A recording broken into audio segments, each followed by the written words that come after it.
So Get Fit with Joy is hers, and mine is Instagal Live.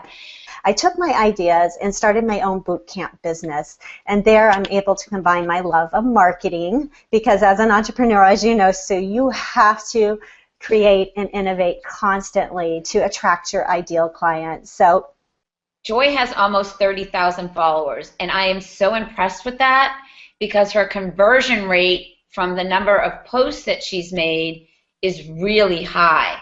So when I first started out on Instagram, I was like a fish out of water. I didn't know how to attract my ideal client, and I'm great at Google search. So I found a website that allowed me to purchase what I thought were targeted followers.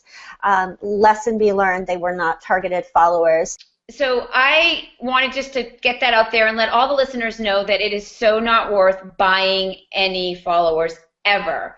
And when you grow your followers organically, you absolutely attract your ideal client. How are you strategically targeting your ideal client in this very competitive fitness space? Because I've noticed on Instagram that there are so many fitness people. You know, I think first you have to understand who your audience is and find out what their needs are and meet those needs in the different social media markets that you are in. And so, for example, on Instagram, as you know, you can use an app like Pick, Play, Post to create videos that are 15 seconds. So talk about the reason that you did that and the contest that you created and why you created it to attract your ideal client. You know, that there's a place for them on Instagram to win. Everyone likes something free. Everyone loves a giveaway. Everyone loves the hashtag contest or winning or free. I highly recommend that you think about the follow through, because the devil really is in the details, and how much you care will differentiate you from that other fitness person on Instagram. I think it really matters that you brand it and you make it unique to you.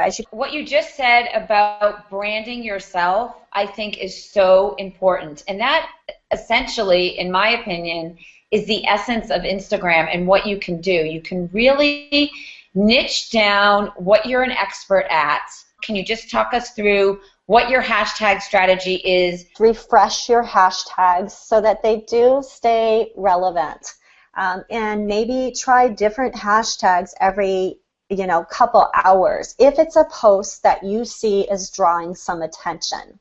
And you really do have to be strategic, and I think that's where we get into the analysis tools to find out what posts in the last month have actually attracted your ideal client. And from those, then look at your hashtag strategy, refresh your hashtags, delete the ones that aren't working, come up with some new ones, and really target your ideal market.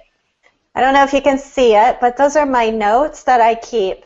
So, like, for example, this is my fitness hashtags. So let's talk about your tagging strategy and how you are tagging and giving shout-outs. When they've done something, amazing, whether it's their personal growth or helping another client see success in their health and fitness, that's when I do shout-outs. I'm not a big fan of the shout-outs for shout-outs. I think there's a lot of, weird stuff and almost like the fake followers. It's just not, to me, a great strategy. But what I do like to do is hashtag where I can be featured. So, for example, there's an account called InstaFem Fitness.